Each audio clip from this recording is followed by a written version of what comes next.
Living the life. Beautiful story, beautiful story. What is healing? Yeah, thank you. Like I said formerly, healing means when the body system is functioning normally, that there's no disturbances, then you are in good health. There is harmony between the various bodies, both the physical and the one that you do not see. There is harmony, then you are in good health. Then when we talk about cure, we mostly look at it in terms of the physical conditions. You are sick of malaria, you go to hospital, they give you medicine, you take, and you are cured.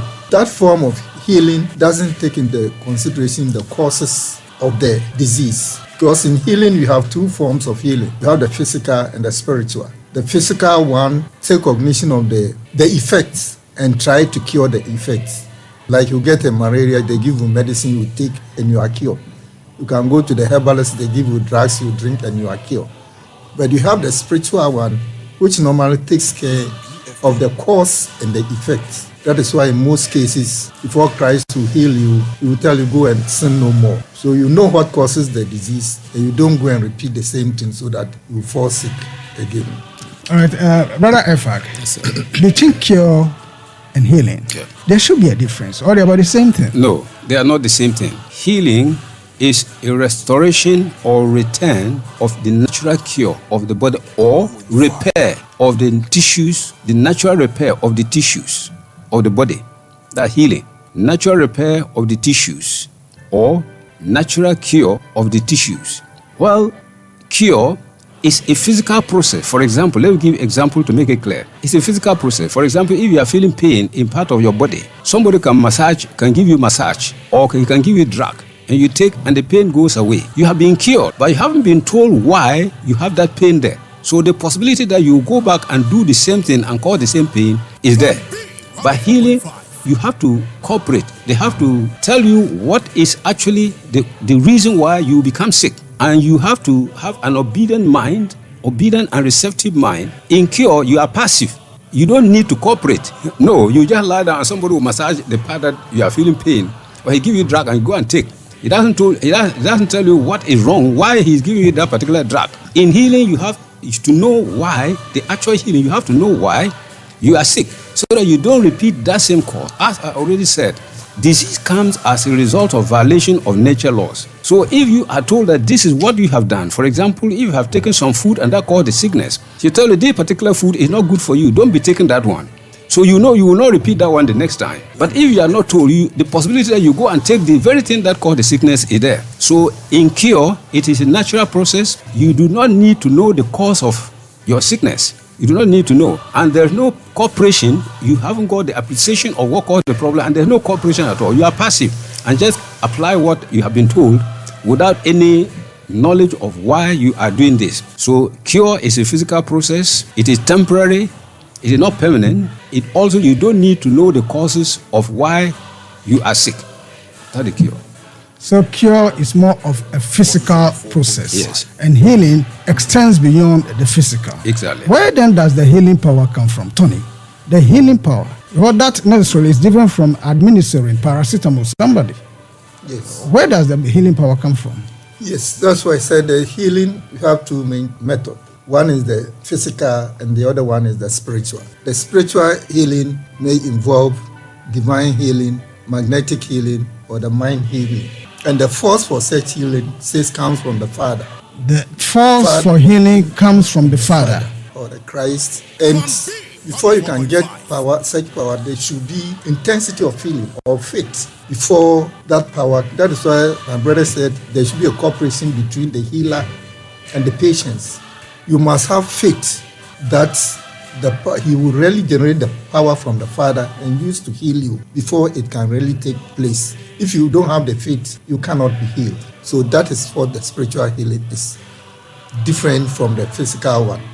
So more or less, we cannot call the physical one as healing. That should be cure. Cure. But the spiritual one, the invisible one, relates more with healing. Yes, because that one, the person really, he knows that the sickness starts from the invisible to the visible. So the healing process will take place in the various bodies and it will appear in the physical. That is, so once you are healed, you are healed forever. Thank you. Listeners, you are listening to Living the Life on Plan B 104.5 FM, and we are discussing healing. The program is sponsored by the Rosicrucian Fellowship Thomas Center, a Christian organization where Christians from different churches meet and study the deeper teachings of the Bible and how to live well by serving humanity. If you want to know more about life, you can visit them on Sunday, 10 o'clock in the morning to 12 noon at Community 405 Traffic Light, opposite the car park, Kaiser Flats. Brother Ifak, Yep. Let us look at this issue of the forms of healing. We have made it clear that healing is more of an invisible exercise. What forms does it take? Good, thank you. Healing is invisible. Even the cure too is invisible. We don't see what takes place in the person's body. The only difference between the healing and the cure is that one is physical, the other is spiritual. But not that the physical we see it. Whatever happens in the body and the person is even cured, that is the effect is removed, we don't know. Okay? But the difference is that one is physical, you can just apply massage, you can just give drug without telling the person the cause. Okay? And it will be okay. The person will be cured, but he is not healed. It will come back another time. Now, we have different forms of healing. We have divine healing, and that is speaking the word of God without even seeing the person. You know, there were a number of times somebody will come to Christ and say, my son or my daughter or my servant is sick. And I say, let's go. And I say, so no, I don't deserve to have you under my roof. Just speak word and my servant or my whatever will be healed. A divine healing. You haven't even seen the person before, but you speak and the person is healed. Or you come and talk, my daughter, and help me. And by the time you return to the house, they say your daughter has been healed. And when you ask of the time that you were told that your daughter is healed, that was the time that it was actually healed. This divine healing, that is, you have no contact with the person, no physical contact with the person. We have also magnetic healing, that is, you have physical contact with the person, or you even do something like Christ, he spat into the soil, mix it with the clay, and use it to smear the eyes of the blind person and ask him to go and wash in Siloam, in a certain pool of water. So you see, there was physical contact of Christ's body, Christ's hands with the person. This is magnetic healing. Then we have also mental healing. Mental healing, you just look at the person and there are certain things that have gone wrong in the body, and you send force from your mind into that person's body to restore harmony. That is mental healing. Because there are certain glands in the body which send forces all over the body and which control the body. And when they are in disharmony, when they are disturbed, out of tune, the result is sickness. So you need to send forces to restore their harmony, to restore their secretion, their hormones that they send. When their hormones are lacking, certain organs become affected and sickness results. So mental healing is to just look at the person, concentrate, send the force from your mind, your thought, into that person's body, and it will restore harmony. So we have mental healing, magnetic healing, divine healing. These are the main healing in the Bible, but there are other forms of healing, different forms of healing. Most of them are cure. Actually, they are not healing. They are cure. All right. If I should lay my hands on somebody who is diseased, magnetic healing, and the person recovers, yes, that comes under magnetic healing. Now, what happens in magnetic healing? Is it that the pastor or whoever is doing that, the healer, is so powerful that he's able to use his hands as magnet and to attract the disease, or what? No. When he lays his hand on the person, spiritual force moves from him. It's transfer of spiritual force. Spiritual force moves from his body through his hand into the body of the sick person, and then cancels whatever were there. Either it was some obstruction, that the flow was not perfect, or there were certain things that were blocking, let's say, the proper function of some organ. It will go and dissolve those things. So it is transfer of spiritual force into the person. You must be spiritually okay in order to transfer force. You remember a certain woman who was bleeding for about 12 years.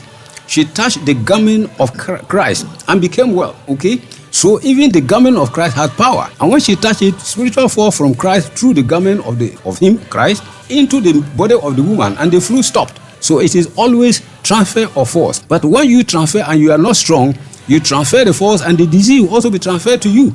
But because you are fortified, you are spiritually strong, when the disease is transferred to you, it has no power, it will not work. Okay? But the force that you transfer to the patient will work. Thank you. So laying of hands forms part of magnetic healing. Magnetic healing. So the one who fortifies himself. Yep.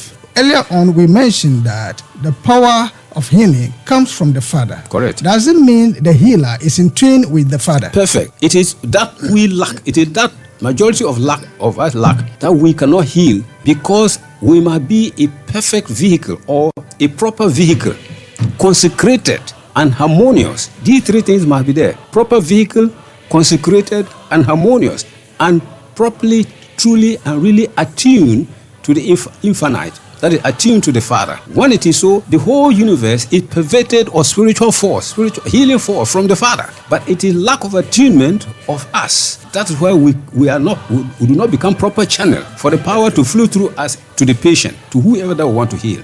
So that is exactly the position. Okay. We are not yet perfect in order to attract that universal power. Yes. Who is the Father? Yep. In order to heal others. Yes. But indeed, people heal. Are we then concluding that healing as it is done might not be directly from the Father? Thank you. What I mean is, are there other sources that people can fall on and use that for healing? Thank you.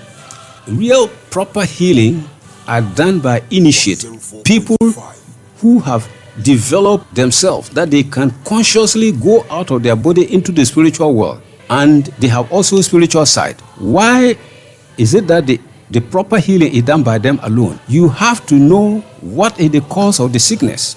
It is only when you are able to go to the spiritual world that you can see the cause. You can know, because everything is registered there. You can see exactly what is the cause and whether the person has paid, he has learned the lesson that he deserves to be healed, or he hasn't learned the lesson. Now, if you cannot go consciously into the spiritual world and you don't have the spiritual side, you may desire to heal because you want to help humanity.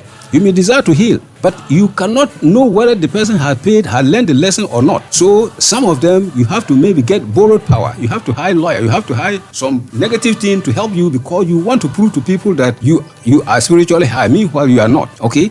So you will heal, but it will not be permanent. The sickness will come back again. The sickness will come back again. Let's say maybe if you die, for example, before the patient dies, because they normally interpolate their own ethers, part of their body, into the patient in order to keep the sickness out. When you die, the ether that you have interpolated will be removed, and the sickness will come back again. Or if the person travels to a certain area far from you, that your force that you put in the body cannot function anymore, because you only have interrelation with the person, cannot function anymore, the sickness will come back. Unless the person dies before the healer. And if the person died before the healer and was not properly healed, when he comes back in the next life, the sickness will come back again, because he didn't learn the lesson why the sickness was in him. Okay. Thank you. And for this to happen, we are talking about the spirit, Yes. but not just the physical body as we see it today. No. All right. Tony, Yep. what do you say about the forms of healing, or what happens in the healing process? Thank you. Like I said already, you have the physical and then the spiritual. With the orthodox method or the physical, you know, when you are sick, you go to hospital, they give you either injection, they give you drugs to take, they massage you, and all what you know is that you have been healed. But there are certain conditions that you are trying to look side of, that you have to, which are also necessary for healing. Something like good diet, fresh air, exercising, proper hygiene. These are all part of the method of healing ourselves that we have to practice. Whether you are practicing the spiritual healing or you are going for the physical healing, you must make sure that these conditions, you have fresh air, you eat proper diet, proper hygiene, you exercise to help you to continue to live in good health. Other than that, you may come back and fall sick again. The process that takes place, normally you see that Christ, after he tells the person, go and sin no more. And we have already said disease is caused by breaking the laws of nature. So if you have been told that this particular thing that you are doing is leading to this sickness, once you are here, before you can even be, you must get the conscience, the willingness to stop doing that sin is a factor before even the disease, the healing can take place. If you have made your mind that drunkenness, even if you heal me, I'm not going to stop drinking. And the process, the pastor will pray all right, but you will not be healed. That willingness must be there. The spirit must be certain confidence and said, yes, now I'm not going to do this thing again. That is a factor in the healing that you have to healing process.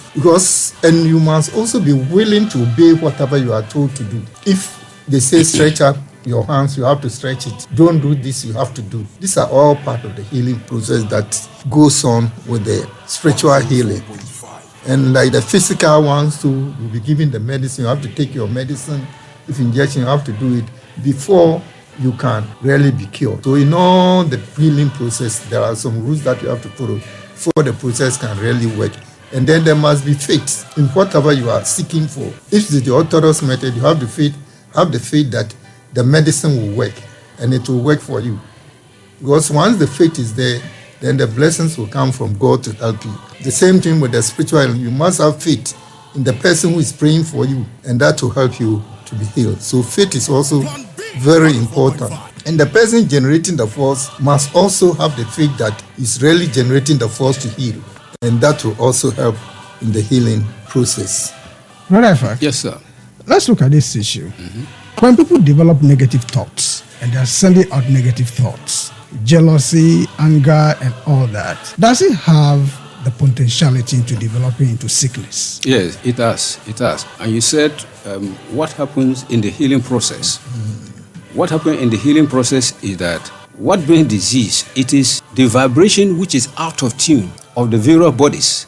When they are not vibrating the same key, that brings sickness. So this healing process, what happens is to restore their vibration to the proper key, and that brings health. Once one body is vibrating inharmoniously to the rest of the body, there will be no healing. And so you have to find out which body is vibrating out of tune and bring it back in tune. And while they are all in tune, vibrating to the same key of the archetype, the heavenly pattern, there's no health. I mean, there's perfect health. Good. So the question is, it's all about sending out of negative thoughts. Negative thoughts. Yes. When you are sending negative thoughts, it means you are not harmonious with nature. You are not harmonious with your fellow human beings. Negative thought go to destroy. And when they go to destroy and they are not able to affect the person, supposing the person is sending out love and you send out negative thought, they cannot affect the person. They will come back to you. They go back to sender. Okay? They have to go and do a job. When they go and you want them to affect the person and they cannot affect, they will come and affect yourself. Okay? So we should stop sending negative thoughts, negative emotion, negative anything. Because when they go and they are not able to do what we want them to do, they will come back and affect ourselves. Thank you. When we send negative thoughts and they are not able to achieve their targets, yes, and even if they achieve, yes, eventually they will come back to us. Exactly. Which comes to the earlier point that we have a role in bringing about our own sicknesses. Correct. All right. Tony, are there side effects to healing? I would say yes and no. Yes, there is side effect because there are certain diseases that, there was a time that even when Christ was there, his disciples attempted to heal somebody. They tried, they couldn't heal until Christ himself came. So when you, the healer, you would think yourself you are so powerful that you want to heal everything. You go and meet somebody that if you don't take care, he will either transfer the disease to you, or you may even drive away the spirit from the person. But where to dispose the spirit will be a problem for you, that it will hover around the church, and if you don't take care, it may tend to affect another person. So the side effect of it is that before you can become a healer, you must weigh yourself and know that you are really perfect for the job you are doing. That is why my brother said you must be an initiate who knows all the conditions, the rules in the spiritual world, and the rules governing healing before you really get involved. Other than that, why not? The person is sick and you are healed the person. You have rendered a service, and that is very good for both the healer and the patient. Thank you, Tony. Desires alone is not enough to heal. Brother Alpha, from what he has said, yes, we need to have some knowledge. We need to have some skill. Yes. It means that if we ignorantly go into healing, we could suffer from the side effects. Yes. Please, can you elaborate? Yeah, the side effect that will suffer from proper healing has no side effect. If you are an initiate and you know your job and you know that this person has served whatever he is to serve, he has learned the lesson that was imposed by the sickness. Every sickness that comes wants us to learn something that we didn't learn. When we learn that, the sickness will go by itself. When we learn that, when the healer comes, he has seen that we have learned it. So he will heal us because we have paid the debt that we have created for ourselves that brought that sickness. We have come back to streamline ourselves with the laws of nature.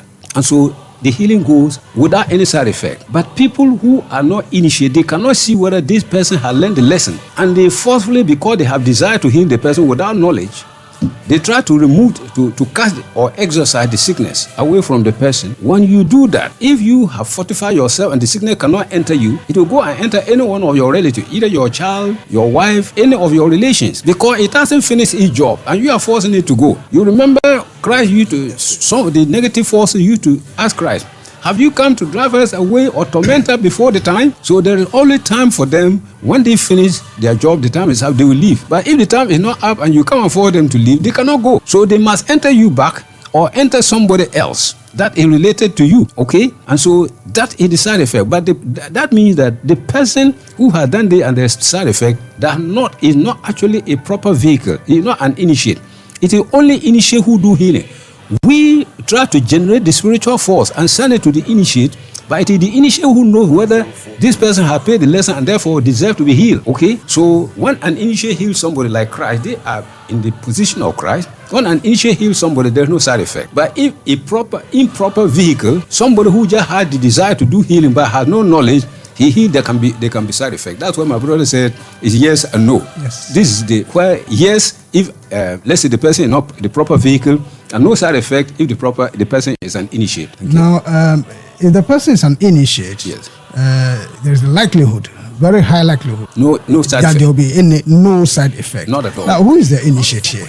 An initiate is somebody who has developed his own spiritual vehicle. He is not using Mami Water Spirit. He is not using Tigari. He is not using angels. He himself has developed himself so that he can come out of his body consciously and go to the spiritual world and know that he has gone to the spiritual world to find cure or help, healing for people. People who are suffering, they go to hospital and heal, and the doctor take the credit or the doctor take the money. They actually do the proper healing, okay?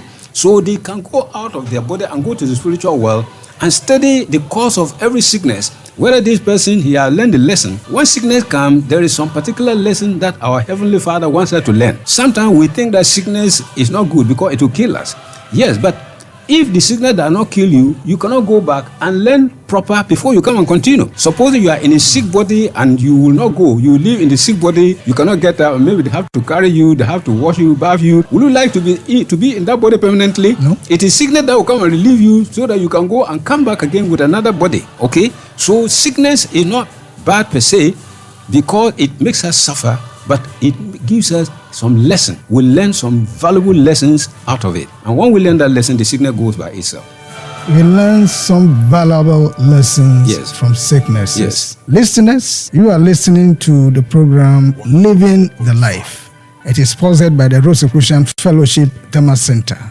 The lessons we have learned are this. 1. We fall sick because we disobey the spiritual and physical laws of God.